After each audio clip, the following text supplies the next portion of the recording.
Allez, ça tourne. Bon, je fais une petite vidéo vite fait avec les moyens du bord pour faire voir le paramétrage dans le BIOS.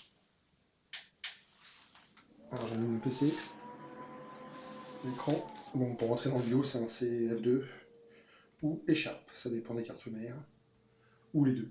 Donc là, on voit, c'est marqué F2 ou DEL. C'est pas échappe, c'est supprime. Ouais. Donc là, on va rentrer dans le BIOS. C'est une carte, donc je le rappelle, ASRock X370 Taichi, qui présente l'avantage d'avoir 10 ports SATA pour pouvoir mettre autant de disques durs que l'on veut sans rajouter une extension. Il y a plusieurs choses que j'ai fait. Donc, à la base, c'est une carte mère qui est faite pour les Ryzen première génération, donc la série 1000. Et j'étais bloqué avec donc le Ryzen 7 2007 que j'avais acheté. Il a donc fallu que je refasse une mise à jour du BIOS en rachetant un Ryzen de la série 1000. Donc un Ryzen 3 1200 j'ai acheté, que j'ai retourné aussi ensuite. Donc pour la mise à jour du BIOS, c'est simple, il faut aller sur la partie Tool, ici, et aller sur Instant Flash. Sachant que, bon, bah là je valide, j'ai pas mis de clé USB avec les différentes versions de BIOS, mais en général, quand on appuie là, on a la liste des BIOS à reflasher et on sélectionne lequel et ça fait une mise à jour du BIOS. Sachant que moi, pour débloquer cette carte, il a fallu que je passe par deux updates de BIOS pour pouvoir installer une petite update pour accepter les Ryzen de série 2 et après pour me reflasher à une version supérieure. Donc, j'étais en version 2.4 et je suis maintenant en version 4.8 et grâce à ça, j'ai pu débloquer mon Ryzen 7. Voilà, donc déjà pour la partie update BIOS. Ensuite, ce qu'il faut faire aussi, c'est au niveau de la RAM. Donc, en fait, ma RAM, c'est OC Tweaker. Et de base, on est en réglage auto. Et en réglage auto, la DDR4 que j'avais mis, qui est de la DDR4 3000, on le voit là, était reconnue en 2004. Donc il faut passer ce paramètre-là en XMP 2.1 profil. Et après, ça nous permet d'avoir accès ici à la sélection de la RAM, voilà, de la fréquence.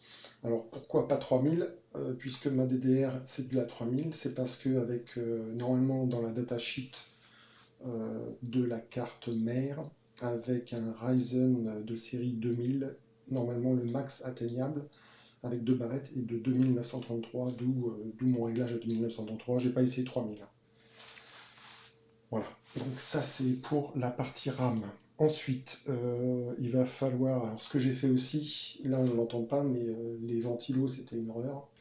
Donc on a un menu hardware monitor qui permet de contrôler les vitesses des ventilos et donc de lui appliquer une courbe en fonction de la température.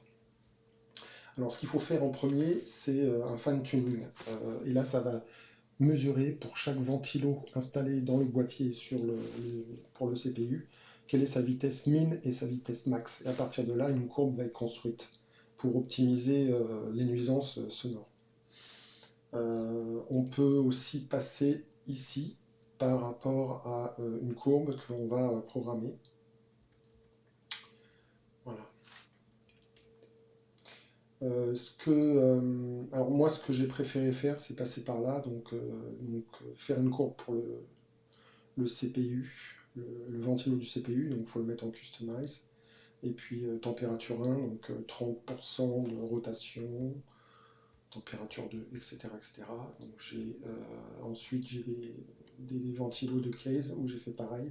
Donc fan 1 où j'ai deux ventilos PWM de connectés dessus. Donc pareil, une courbe par rapport aux températures. J'ai rien connecté en fan 2, mais je ne vais pas tarder. Et j'ai du fan 3 aussi, pareil, PWM et la courbe ici. D'accord.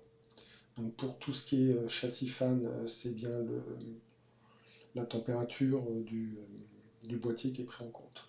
Et pas celui du CPU, mais on pourrait le mettre en CPU. Par exemple ici, vous voyez, on peut savoir, on peut sélectionner le mode de surveillance par rapport aux températures qu'on a sélectionnées. Donc voilà pour la partie fan.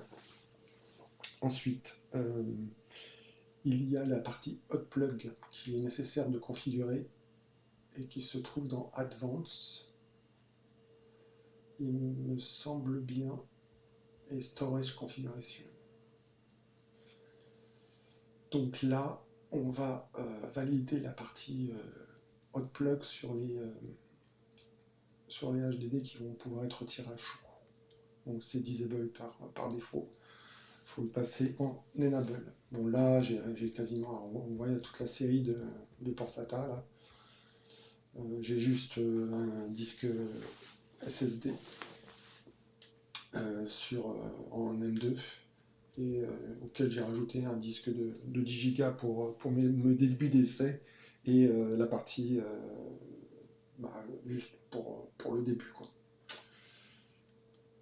Donc ça c'est fait. Maintenant, avant de booter sur Unraid, on va configurer toute la partie virtualisation, donc pour permettre de créer des VM sous Unraid.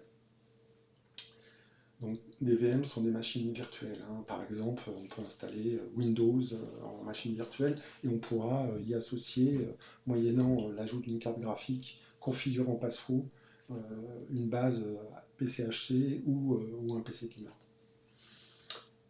Donc, les différentes réglages que j'ai trouvés dans cette version de BIOS 4.8 donc se trouve à ce niveau-là, CPU Configuration, il y a SVM Mode qui est en Disable, donc il faut le passer en Enable pour permettre la virtualisation du CPU et notamment pouvoir affecter des corps sur des processus.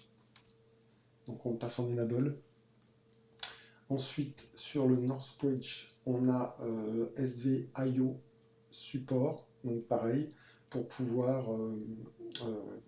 créer de la virtualisation sur les I/O. Donc les I/O, c'est la PCIe par exemple, ou c'est les USB. Donc on le passe en enable aussi. Ensuite, donc, voilà. Ensuite, on a une partie dans AMD CDS, NB-IO. À chaque fois qu'on voit IO, il faut se dire qu'il y a peut-être quelque chose dedans. Voilà, donc ici on a NB Configuration et quand on rentre dedans on voit IOMMU et c'est ce qu'il faut valider pour pouvoir faire du pass-through de carte graphique sur une machine virtuelle. Donc on va le valider. Alors je ne me rappelle plus si à la base il était sur auto ou disable, mais bon, il faut le mettre, il faut le forcer sur enable. Et j'ai lu aussi que souvent les gens qui ne forçaient pas ça avaient des problèmes pour réaliser le pass-through, donc par mesure de précaution, je vais le passer sur enable aussi, c'est ACS enable. Voilà, pour tout ce qui est configuration et se préparer pour créer des machines virtuelles et faire du pass-through d'IO. Voilà. Donc c'est tout ce qu'on a à faire dans le BIOS et après il va falloir qu'on dise de booter en premier sur la clé USB qui contient une RAID. Donc là, ma clé USB, c'est la Kingston qui contient donc l'utilitaire que j'ai de boot que j'ai installé directement à partir du site de Unraid. Je crois, il me semble, qu'il faut le mettre sur UEFI. J'en suis pas sûr. Donc je fais cette vidéo en n'ayant pas encore booté dessus, hein. Voilà, c'est vraiment sans filet. Donc on va mettre le boot numéro 1 sur l'UEFI Kingston, donc la SSD qui contient Unraid. On verra si ça boot, hein.